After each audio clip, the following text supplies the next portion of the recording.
धन्यवाद। और बहुत खुशी की बात है कि कम से कम किसी ने रिक्शे चालक मालक वालों की बात सुनने के लिए इस तरह का मंच का आयोजन किया, बहुत खुशी की बात है।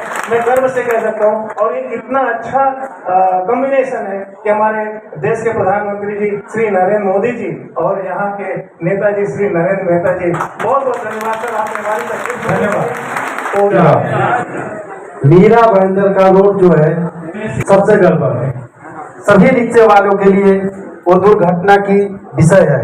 वो किधर भी जाते हैं उनका रिक्शा उलझ जाता है, गिरने का हो जाता है, पब्लिक बैठती है, पब्लिक के लिए बहुत वो घातक चीज है। जय महाराष्ट्र, हर महादेव। और इस अवसर पे हम ये कहना चाहेंगे, मीरा भाईंदर के अंदर में मेरा गाड़ी बॉम्बे का है लेकिन मैं फाउंटेन में रहता हूँ। रेलवे ट्रैक है, वहाँ से मीरा भाईंदर के लिए हम आते हैं तो इतने खड्डे हैं कि पूछो मत। और जगह जगह इतने ट्रैफिक पुलिस है कि जो अक्सर बॉम्बे के रिक्शा को रुकाते हैं, थाना के रिक्शा को रुकाते हैं और उनसे हफ्ता मांगते हैं, बोलते हैं हमको पैसा लाओ नहीं तो चलान कर देंगे। अनाप शनाप चलान होता है।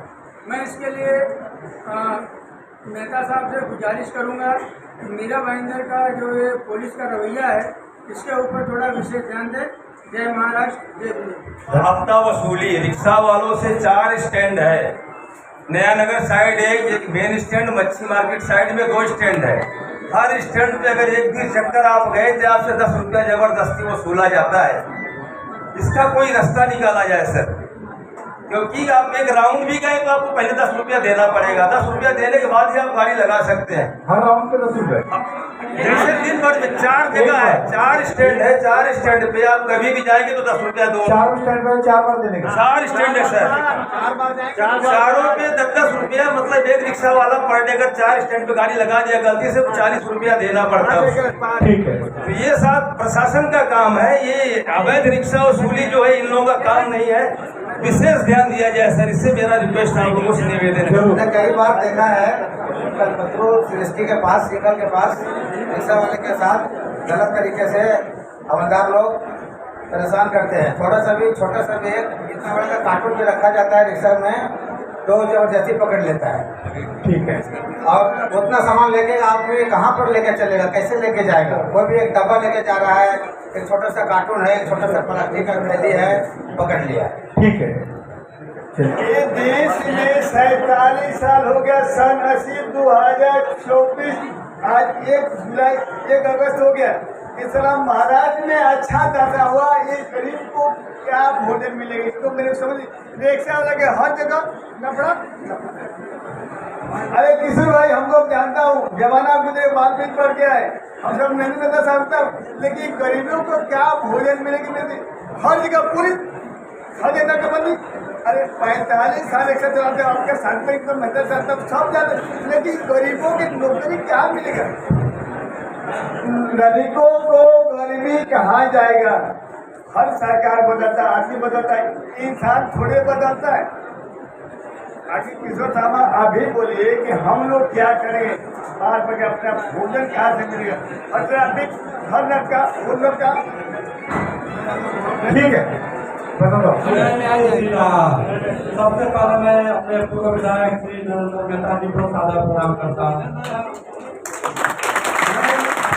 विधायक नरेंद्र मेहता जी से कुछ अपील करना चाहता हूँ, क्योंकि मेरा मुद्दा है अभी BST बस में सुबह शाम भूसे की तरह भर के जाते हैं।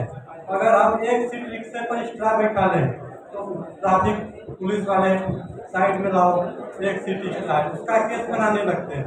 जबकि मीरा भाईंदर BST बस इसमें भूसे की तरह सुबह शाम भर के पब्लिक आ जा रही है। आमचा प्रॉब्लेम असा आहे, मी पेनकरवाड्यामध्ये 51 वर्ष झाली आता माझी, पण इकडे आणि माझा परमिट आहे आणि लायसन बॅच दहिसरचा आहे, म्हणजे आपला बोरवली पासिंग। तर आम्हाला या साईडला धंदा करतो, आम्ही चालवतो गाडी, तर आम्हाला इकडे ट्रॅफिकवाले विचारतात की तुम्हाला इकडे परमिशन कोणी दिलं बॉम्बेच्या गाडीसाठी खास। माझ्यासोबत 5-6 वेळा भांडणं पण झालेली आहे त्या स्टेशनला, आणि मी त्यांना बोललेलो पण आहे, जर हा GR 2004ला पास झालेला आहे, इकडची रिक्षा तिकडे आणि तिकडची रिक्षा इकडे मुंबईमध्ये जाऊ येऊ शकते, तर तुम्हाला काय प्रॉब्लेम आहे? आम्ही इकडे धंदा लोकल करू नये, कुठल्या बेसिकवर करू नये। जर की आम्ही भूमिपुत्र आहोत इकडचे महाराष्ट्राचे आणि पेनकरपाड्याचे, म्हणजे मीरा भाईंदरचे, आम्हाला एवढा त्रास का देतात ते ट्रॅफिकवाले? आणि दुसरी गोष्ट, थोडा जरी आपल्याकडे लगेच असेल गाडीमध्ये ना तरी साईडला गाडी घ्या आणि फाईन मारतात. 10,000 रुपये फाईन सांगतात आम्हाला आणि आमच्याकडे पैसे वसुली करतात. जास्त म्हणजे ज्या सिग्नल बी असणार प्रत्येक बॉम्बेची गाडी दिसल्या, बॉम्बेच्या सगळं ठाण्याची असतो, गाडीला जरी दिसला तरी अडवून आम्हाला का विचारतात की 10,000 फाईन भरा, नाही तर आमच्याकडे मांडवली करून घेतात ते लोक. म्हणजे पैसे 2,000 द्या, 3,000 द्या. जर रिक्षावाला एवढा कमवत असता ना 2-3 हजार रुपये सर आजच्या तारखेला, तर त्यांना 10,000 आम्ही भरले असते, पण तेवढं कोणी कमवत पण नाही त्यासाठी. तर आम्ही एवढी फाईन कशी का भरणार? एवढ्या अडवतात आम्हाला ते लोक. त्याच्यावर काहीतरी तुम्ही एक तोडगा काढा यांच्यावर. जर तुम्ही कार्य केलं आमच्यासाठी उत्तम आहे आणि आमचं इकडे म्हणजे कोण आम्हाला वाली नाही, तर त्यावेळेला आम्हाला जरा व्यवस्थित तुम्ही मार्गदर्शन करा आमच्यासाठी. Okay, thank you sir. पाटिल ने मेरा 15,000 फाइन मारा तो मेरा गाड़ी जमा है। हाँ, मेरे पास मैसेज है। 10,000 मैंने जाकर काश्मीर में भरा, तो उसके बाद में इधर दिखा तो स्लिप लेट 8,000 मांग रहे थे, मैंने तो फाइन मारा।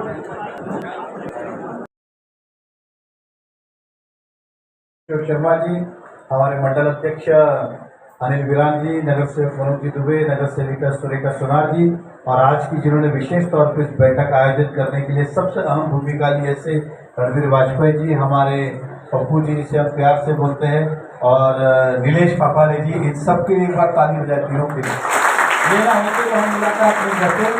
और विष्णु माची जी, सभी रिक्शा चालक मालक अनुमति के दायरे में आपको बस व्यापार पे जाना होगा, गाड़ी पे चढ़ना, इसलिए ज़्यादा समय में थोड़ी बात रखूँगा। आपने जो अपनी बात कही, कुछ बातें जो है वो नगर पालिका से रिलेटेड है, कुछ बातें जो है वो पुलिस से रिलेटेड है। उदाहरण जो पुलिस से रिलेटेड है, मैं ज़्यादा से ज़्यादा आने वाले 7 दिन के अंदर ट्रैफिक डिपार्टमेंट के डेप्यूटी कमिश्नर साहब का मैं टाइम लेता हूं, और आपको व्हाट्सएप सोशल मीडिया के माध्यम से जो हमने भी आपके नंबर लिए उस पर कोऑर्डिनेट करूंगा। जिन जिनके साथ ऐसा वाकई में अत्याचार हुआ है वो हमारे को फ़ोन करें, हम राउंड टेबल बैठ के ये निर्णय लें कि जो हुआ उसको नहीं बदल सकते, तो कम से कम आने वाले समय में हमारे रिक्शे वाले भाइयों को पुलिस तकलीफ ना दे। फिर तो जो मुद्दे आपने रखे हैं कि एक तो गाड़ी में एक्स्ट्रा लगेज होता है तो फाइन मार देते हैं, उदाहरण दे रहा हूँ। फिर आपने जो कहा पक्की स्टैंड की बात, तो देखिए नगर पालिका से करके लेनी है मुझे, मैं पहले ट्रैफिक की बात कर रहा हूँ। और ओला उबेर का जो है भाई साहब, आप मेरा नंबर लीजिए और मुझे घर पे कभी भी, मैं सुबह रोज 10 बजे मिलता हूँ, किसी दिन भी समय निकाल के आइए, मुझे पूरा विषय समझाइए, मैं उस पर कोई ना कोई आगे बढ़ूंगा। और लगा तो फिर हम ट्रांसपोर्ट मंत्री से ही बात करेंगे। तो जितने भी आपने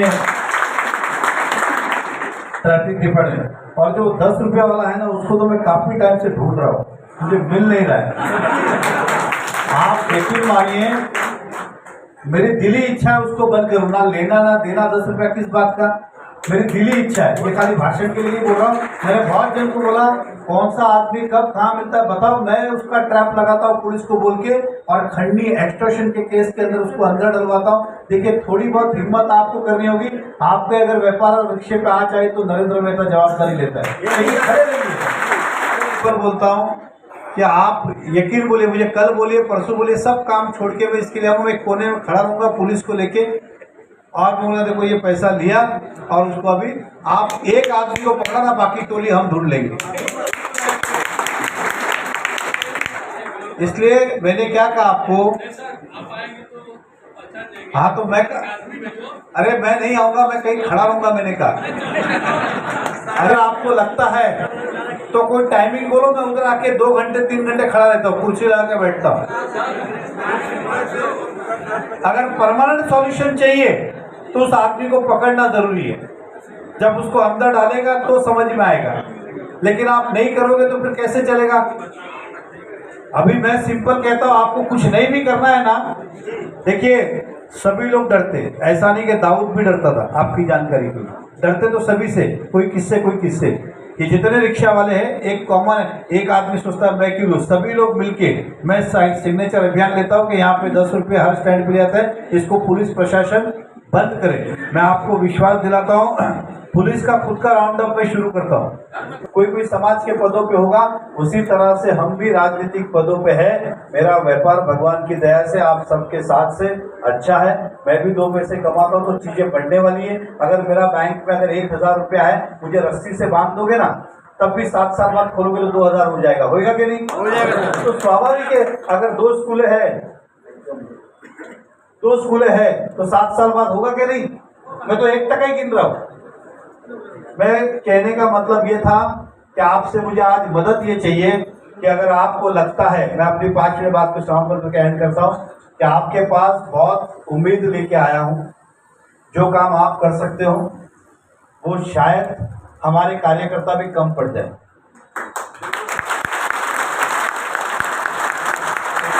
और आपकी तरह हमने भी संघर्ष किया है। जिसके जो भाग्य में था वो भाग्य में मिला है। और मैं हिम्मत वाला भी हूँ, डेयरिंग भी करता हूँ और अनुभव भी रखता हूँ। इसलिए आज यहाँ तक पहुँचा। किसी का लूट के नहीं पहुँचा, किसी का खा के नहीं पहुँचा।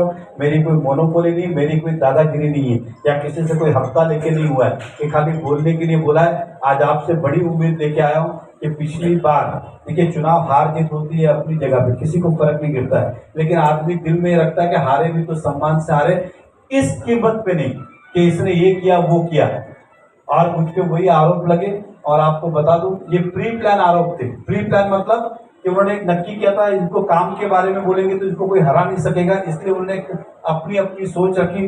रिक्शे वाले को हायर किया, यहाँ तक कि सलून वाले को बोला, जब तुम दाढ़ी बनाओ बात करके बोलो वो ऐसा है वो वैसा है, बहुत खड्डे नरेंद्र मेहता, सब इस तरह का दोष दे देंगे तो लोगों को लगना ये सच है। और इसी तरह का एक वातावरण हुआ। तो मैं मानता हूँ आप रोज के कम से कम 200-400 लोगों को मिलते हो, महीने भर में कम से कम नहीं 10-12 हज़ार से आपकी मुलाकात हो जाती है। और रिक्शा वाला जब बात करता है तो वो व्यक्ति जो होता है, रिक्शा में दिन भर मजदूरी करने वाला होता है, मेहनत करने वाला होता है। आम आदमी की ये सोच होता है कि रिक्शा वाला जब बोल रहा है उसमें तथ्य है, ये सत्य लगता है। इसलिए आपसे इतनी विनती करने आया हूँ कि अगर वाकई में मैंने काम किया 5 साल, तो आप मेरा साथ देंगे, ऐसी उम्मीद करता हूँ। और एक छोटे भाई के नाते बोल रहा, मैंने कहा हार जीत अपनी जगह पे, चुनाव कोई व्यक्ति हारता है, लेकिन अगर काम करने के बाद 12 में से 24 में 16 घंटे काम करने के बाद ये जब परिणाम आता है तो यहाँ दिखता है।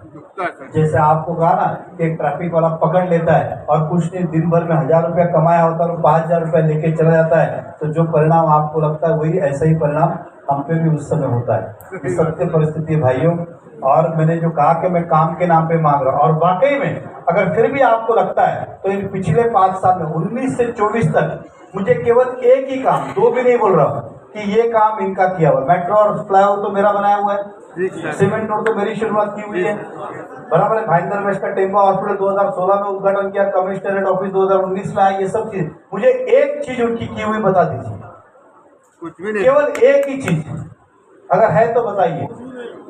5 साल में केवल वादे हुए, भरोसे हुए, विधायिका मैडम से कुछ भी नहीं हुआ, खाली बदनाम करके किया है। देखिए, हमारा बच्चा कितना भी होशियार हो, कितना भी पढ़ा लिखा हो, कितना भी अच्छा हो, लेकिन अगर उसे गाड़ी चलाने नहीं आती और गाड़ी चलाने दे दोगे तो क्या होगा?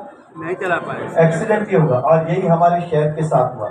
अब मैं आपकी बात करूं, इस शहर में आपको बता दूं, 8वीं तक का शिक्षण महानगर पालिका से दिया जाता है, पूरे महाराष्ट्र की सरकार का यही है। 10वीं के बाद हमारे बच्चों को तो एडमिशन लेना बहुत मुश्किल होता है, आपको नहीं, करोड़पति के बच्चे हो तब भी। उसका कारण ये कि हर साल केवल 1000 बच्चे के एडमिशन मीरा भाईंदर में हो सकते, और 10वीं के बच्चे पास होते 10,000, मतलब 9,000 के लिए तो एडमिशन ही इस शहर में नहीं है। ये हमारे दुर्भाग्य है। इसलिए हमारा सपना है कि इस मीरा भाईंदर में ज्यादा से ज्यादा कॉलेजेस आए, ताकि मीरा भाईंदर के बच्चों को कहीं और नहीं जाना पड़े। तो दूसरा, व्यापार, आपका बच्चा हो, मेरा बच्चा हो, वही व्यापार नहीं करेगा जो हम कर रहे हैं। उसकी सोच अलग हो सकती है, चाहे मेरे बेटे की, चाहे आपकी बेटे की। अब हम चाहते हैं कि इस शहर में अगर आप देखेंगे किसी ने ध्यान से सोचा, हम तो विजन वाले, दूरदृष्टि वाले, इस शहर में थाना तक जाएंगे तो आपको बड़ी बड़ी कांच की ऑफिसेस मिलेंगे, इस तरफ जाएंगे तो दहीसर मिलेगी, लेकिन मीरा भाईंदर में आज तक उसे कॉर्पोरेट कंपनी कहते हैं, बड़ी बड़ी कंपनियां ऑफिसेस, ये आज तक मीरा भाईंदर में नहीं आए। और मेरा सपना था कि जो मीरा और वेस्ट अब डेवलप हो वहां पे कॉर्पोरेट कंपनीज आए, ताकि हमारे आने वाली पीढ़ी को जॉब और रोजगार यही मिले, नहीं तो हमें फिर वहां जाना पड़ेगा। देखिए इतना तो आप भी समझते हो, गांव से आप यहाँ इसलिए आए कि अगर हमारे गांव में उद्योग वगैरह होता तो हमें यहाँ नहीं आना पड़ता। इसलिए उद्योग ही है जो शहर को भी चलाता है। रहने के लिए तो खाली खर्च होता है, जब तक व्यापार और उद्योग नहीं हो तो नगर पालिका की आमदनी नहीं होती है। इसलिए हम चाहते हैं कि ज्यादा से ज्यादा उद्योग मीरा भाईंदर में आए, क्योंकि पिछले समय आपने देखा एक एक फैक्ट्री हमारी वसई गई, विराट गई। हमारे यहाँ की फैक्ट्रियां सब शिफ्ट हुई कि नहीं, चाहे हाईवे के एक एक करके, तो फिर हमारे यहाँ पे नौकरियां कहाँ से मिलेगी, हमारे यहाँ पे जॉब कहाँ से मिलेगा। और जब एक फैक्ट्री बनती है तो जॉब भी तैयार होता है और व्यापार भी तैयार होता है। इस तरह का आपसे कहना है, तो मैं उम्मीद करूँ आप सभी लोग आशीर्वाद देंगे सबका। अभी भी मन में कुछ है तो बोल दीजिए। देखिए मैं फिर कहता हूँ, मैं व्यापार करता हूँ, लेकिन व्यापार करके जो मजा नहीं आता है ना, वो सेवा करके आता है।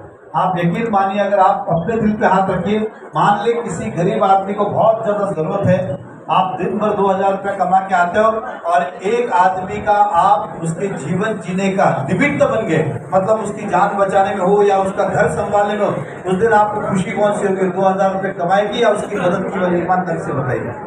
स्वाभाविक है, तो मैं भी इंसान ही, मेरा भी दिल है, तो इस काम में किक लगता है, मजा आता है, जो व्यापार करके नहीं आता है। ये मैं आपको सच कहता हूँ, ये हकीकत है। और इसीलिए शौक जिसे कहते हैं, हर आदमी को शौक होता है। किसी को गणपति मंडल में मजा आता है, किसी को दही हंडी में आता है, किसी को नवरात्र में आता है, किसी को रिक्शा यूनियन बना के आता है, किसी को समाज की संस्था बना के आता है, किसी को मंदिर निर्माण में आता है, सभी को अलग अलग आता है। इन सब का कमाई है क्या? किसी में भी कमाई नहीं है, लेकिन फिर भी लोग काम करते शौक से। तो मैं उम्मीद करता हूँ इस बार आप सभी लोग आशीर्वाद देंगे। देखिए मैं फिर कहता हूँ, इस बार भी चुनाव में मेरे काम की बात नहीं करेंगे, ना अपने काम की बात करेंगे, वो व्यक्तिगत ही चलाएंगे, वो व्यक्तिगत ही चलाएंगे। और दूसरा, मैं तो अब हारा हुआ हूँ ना, मैं वैसे भी जवाबदार हूँ क्या किसी चीज के लिए? मैं किसी भी चीज का वैसे भी जवाबदार नहीं हूँ, लेकिन फिर भी शहर को अपना समझता हूँ। इसलिए मैंने कहा कि आपके हर समस्या का समाधान करने का प्रयास करूंगा। और केवल 2 महीने आपसे वादा करता हूँ, आने वाले 3 साल में इस शहर के अंदर सभी रोड अच्छे होंगे, चौड़े होंगे, साफ सुथरे होंगे। साथ ही साथ जो आपने ये जो दादागिरी कही पुलिस वाले की, आपको विश्वास दिलाता हूँ 100% खत्म करके दूंगा। अब मैं कुर्सी पे नहीं हूँ, और जो 40 रुपए वाला जो आपने कहा, अगर आप चुप भी गए ना, तब भी मेरे जैसा आदमी डंडा लेके खड़ा होगा। किसके बाप की ताकत है, समय आने पे वो भी मैं दिखा दूंगा। कितनी हिम्मत में रखता हूं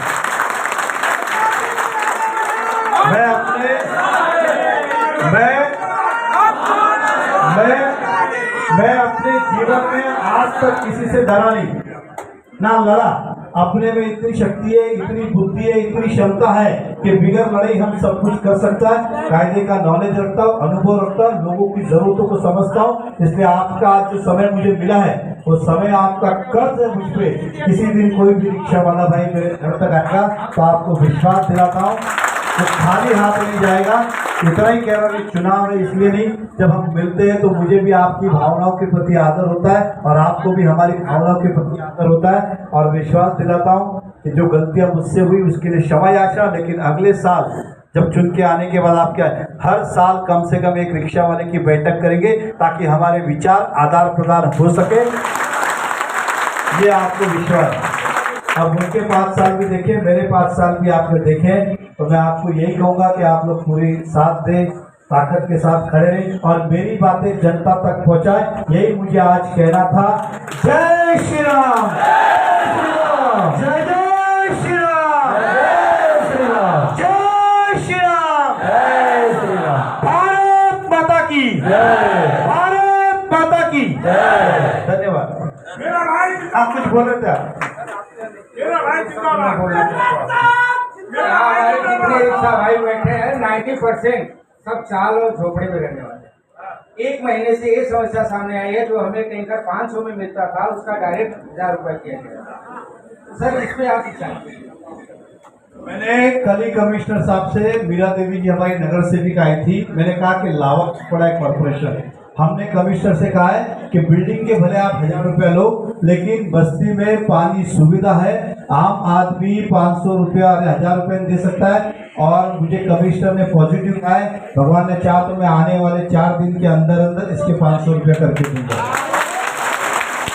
मीरा भाईंदर में बहुत सारे खड्डे हैं, तो इस बारे में अनेक रिक्शा में चर्चा की थी और उन्होंने कहा था कि बहुत सारे उनके और भी सवाल है। तो फिर मैंने उनसे कहा था कि हम एक बैठक आयोजित करते, तो आज एक बैठक का आयोजित किया गया था जिसमें 350 रिक्शा वाले उपस्थित थे और उनकी जो बातें थी वो ये थी कि शहर में बहुत खड्डे जिसके कारण रिक्शे का भी डैमेजेस होता है, रिक्शा पलटी होने का तकलीफ है, पैसेंजर को तकलीफ होती है और साथ ही साथ रिक्शा स्टैंड की तकलीफ जो नगर पालिका से निगड़े थे। तो हमने उनसे कहा कि कमिश्नर से बात करके म्यूनसिपल कमिश्नर का समाधान करेंगे, खड्डे भरे जाएंगे। साथ ही साथ कुछ कांस्टेबल जो है रिक्शे वाले को बहुत ज़्यादा तकलीफ देते हैं, जैसे उनके गाड़ी में कुछ माल है तो दंड करना, फाइन करना, तकलीफ देना, आरे तुरे बोलना। इसके ऊपर मैंने कहा था कि पुलिस कमिश्नर से बात करके इसका भी समाधान हम करेंगे। कुछ रिक्शे वाले कह सके मिराड़ में से 4 स्टैंड है, हर स्टैंड के ऊपर 10 रुपया रोज का लिया जाता है, 40 के हिसाब से 1200 रुपया दिन का होता है। अब यहाँ की विधायक का काम था कि इसे रोकना, लेकिन नहीं रुका। ये बात भी हम पुलिस से रख के इससे किस तरह रोका जाए इसके लिए प्रयास करेंगे।